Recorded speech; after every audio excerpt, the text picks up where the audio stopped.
সেদিন তোমাদের যেটা কাজে আসবে সেটা হচ্ছে তোমাদের নিরাপদ অন্তর, তোমাদের পরিচ্ছন্ন অন্তর, পরিশুদ্ধ অন্তর। এই অন্তরটাই সেদিন তোমাদের কাজে লাগবে। তোমাদের সন্তান কোনো কাজে আসবে না, তোমাদের সম্পদ কোনো কাজে আসবে না। যেটা তোমাদের কাজে আসবে সেটা হচ্ছে নিরাপদ অন্তর। তাহলে এবার বলুন তো, অন্তরের দামটা কি বেশি না কম? আওয়াজ করে বলুন না, বেশি না কম? অন্তরের দাম বেশি, অন্তরের মূল্য বেশি। অন্তরকে পরিচ্ছন্ন যদি করা না হয়, আল্লাহর পক্ষ থেকে আযাব আযাব। বান্দার নফস যদি ওয়াসওয়াসা থেকে রক্ষা না পায়, নিজেকে যদি হেফাজত না করে, শয়তানের খারাপি থেকে যদি বাঁচায় না রাখে, এই অন্তরটা তার যদি কলুষিত হয়ে যায়, সে ধ্বংস হয়ে যাবে, বিনাশ হয়ে যাবে, খারাপই হয়ে যাবে। এই জন্যই অন্তরে ডাক্তার যারা, তাদের কাছে আসা লাগবে। রব্বে কারীমের ঘোষণা, কুনু মা'আস সাদিকিন।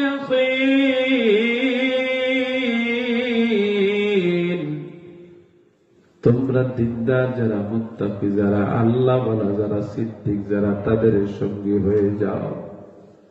বাংলা একটা প্রবাদ আছে, সৎ সঙ্গে স্বর্গবাস, অসৎ সঙ্গে সর্বনাশ। খারাপ মানুষের সাথে কেউ যদি চলে, সে খারাপ হয়ে যায়। আর যদি ভালো মানুষের সঙ্গে সে উঠা বসা করে, সে ভালো হয়ে যায়। সিগারেট ওয়ালার সঙ্গে চললে তার সিগারেটের অভ্যাস হয়, আতরওয়ালার সঙ্গে চললে তার থেকে আতরের ঘ্রাণ পাওয়া যায়। বেনামাজির সঙ্গে, জুয়াখোরের সঙ্গে চললে আস্তে আস্তে জুয়ার অভ্যাস হয়ে যায়। নেশাখোরের সঙ্গে চললে আস্তে আস্তে নেশার অভ্যাস হয়ে যায়। আর নামাজিওয়ালার সঙ্গে যদি বন্ধুত্ব হয়, তাহলে সেই বান্দাটাও নামাজি হয়ে যায়, দিনদার হয়ে যায়। সেই বান্দা যদি সত্য কথা বলার সাথে চলে, নেক আমল করে বলার সঙ্গে চলে, তাহলে সেই বান্দাটাও নেককার হয়ে যায়, দিনদার হয়ে যায়। আওয়াজ করে মহাব্বতের সাথে বলে সুবহানাল্লাহ।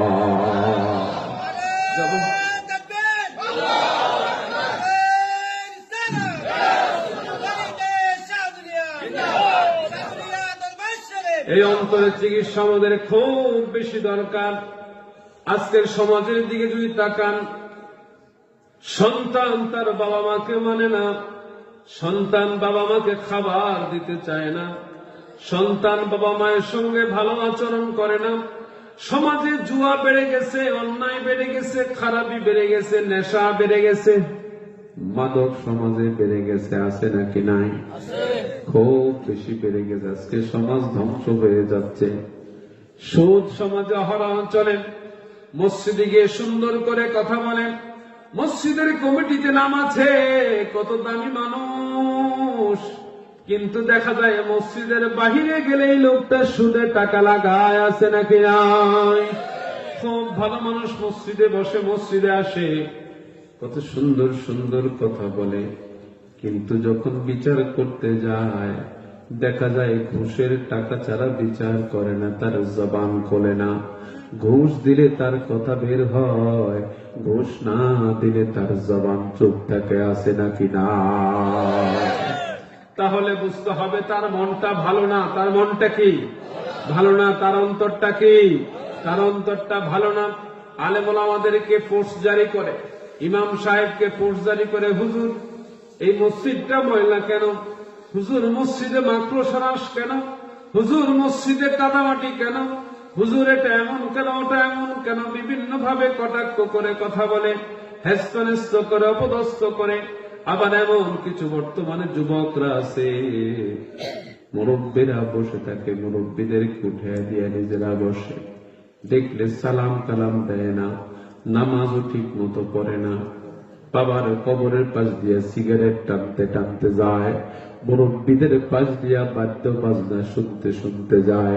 কিন্তু একটা সময় ছিল যখন মা বাবারে দেখতো, উস্তাদের দেখতো, মুরব্বীদেরকে দেখতো। বহু লোক ছিল সাইকেল চালানোর সময়ও সাইকেল থেকে নেমে যেত। ছিল নাকি ছিল না?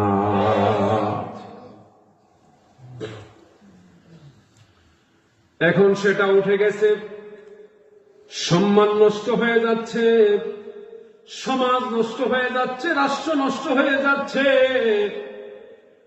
অন্যায়কারীদেরকে সাপোর্ট দেওয়া হচ্ছে। গরিব মানুষের জন্য বিচার একরকম, ধনী মানুষের বিচার আরেক রকম। হয়তো আপনাদের হাঙ্গেরিতে এটা নাই, কিন্তু অবস্থা এমন হচ্ছে এখন, সব জায়গায় এখন এমন হচ্ছে।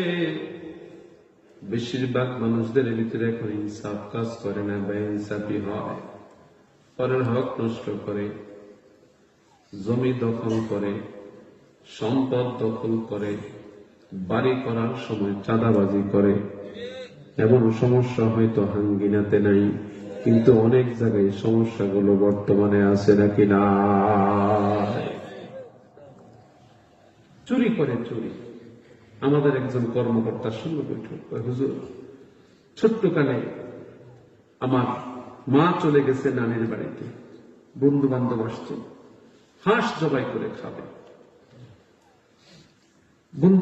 বন্ধু যারা আসছে তারা হাঁস জবাই করে আসছে, তারা আমার এখানে পাক করবে, পাকশাক করে একসাথে আমারে নিয়ে খাইছে।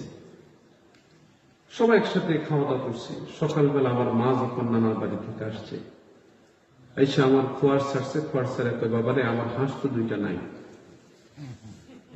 হাঁস দুইটা নাই, কি ব্যাপার, কে নিল হাঁস? আমি তো ভয় পেয়ে গেলাম, কে খাইল হাঁস? তো পরে ভাবলাম অন্য কেউ না, আমার দোস্তরা যে রাত্রিবেলা হাঁস জবাই করছে, এটা আসলে আমারও বুঝতে দেয় নাই। আমার হাঁসি জবাই করে তারা আমার নিয়ে বাড়িতে, আমার বাড়িতেই তেল হলুদ মরিচ সব আমার। আমার মা যখন বাড়িতে আসছে, আইসা দেখে হাঁস নাই। হুজুর আমার তো কোনো খবর ছিল না। এখন ভয়ে মায়ের বলতে পারতেছি না, বন্ধু বান্ধবের সাথে পরে হয়তো রাগ করছি। এ জাতীয় সমাজে কিছু বন্ধু বান্ধব আছে নাকি না?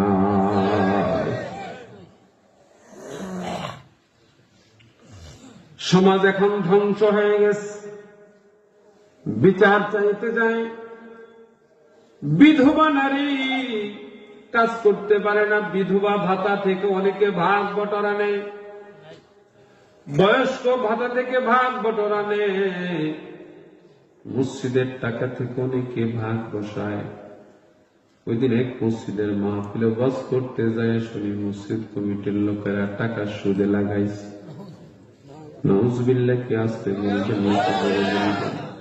জোরে বলেন না নাউজুবিল্লাহ।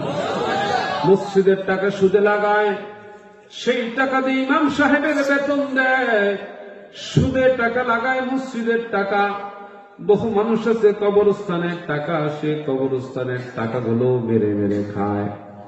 কবরস্থান নাই, সরকারি টাকা উঠায় না খায়। এমন কিছু শয়তানি মনওয়ালা মানুষ আছে নাকি না? তার নফস ধ্বংস হয়ে গেছে, তার অন্তর ধ্বংস হয়ে গেছে, তার কলবে মরিচিকা পড়ে গেছে। এটাকে পরিচ্ছন্ন করা দরকার, পরিশুদ্ধ করা দরকার, পরিপাটি করা দরকার। একজনের হক নষ্ট করার চিন্তা তার মনে আসবে না, আসবে না। যদি তার মনটা ভালো থাকে, যদি তার মনটা সুন্দর থাকে, যদি তার মনটা পরিচ্ছন্ন থাকে, তাহলে সেই মানুষটার অন্তরে কশ্চিন কালো খারাপ চিন্তা আসবে না, সেই মানুষটা কশ্চিন কালো খারাপ হবে না। ওই মানুষটা সর্বসময় আল্লাহর স্মরণ রাখবে, আল্লাহর ভয় রাখবে। তার কারণ হচ্ছে সে চিন্তা করে মারা যাবে। এই চিন্তা যার ভিতরে আছে, তার দ্বারা এই অন্যায়গুলো হতে পারে না। তাহলে এই অন্তরটাকে যে ভালো করতে পারে, সেই বান্দা সফল। ঘোষণাটা কার? এবার আল্লাহ তাআলার ভাষ্য, قد أفلح من تزكى وذكر اسم ربه فصلى بل تؤثرون الحياة الدنيا وللآخرة خير وأبقى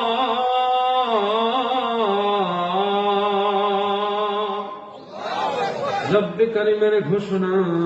আল্লাহ তাআলা বলেন, কদ আফলাহা মান তাযাক্কা, সেই বান্দাটা সফল যেই বান্দা তার অন্তরটাকে পরিচ্ছন্ন করতে পেরেছে, পরিশুদ্ধ করেছে, এবার সেই বান্দার কাজ তার রবের নাম স্মরণ করবে। কার নাম? রবের নাম স্মরণ করবে, আল্লাহর নাম স্মরণ করবে। যেই বান্দা তার কলবটাকে পরিচ্ছন্ন করতে চায়, সে যেন আল্লাহর স্মরণে লিপ্ত হয়।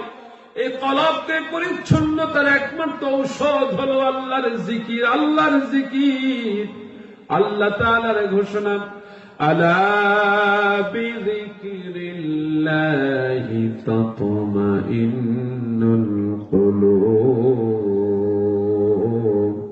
কলবকে পরিচ্ছন্নতাকারীর একমাত্র ঔষধ হচ্ছে আল্লাহর স্মরণ। আল্লাহর জিকিরে কলবের পরিশুদ্ধতা আনতে পারে, কলবকে পরিচ্ছন্ন করতে পারে। সেজন্য যেই বান্দার অন্তরে আল্লাহর জিকির থাকবে, সেই বান্দার অন্তর সব সময় ভালো থাকবে। ঘোষণাটা কার? বলেন আল্লাহু আকবার। এবার আল্লাহ তাআলা বলেন, অতঃপর তারা ফাসাল্লা, সালাত আদায় করে, নামাজ আদায় করে, সালাত আদায় করে। সালাত থেকে তারা দূরে থাকে না। বান্দা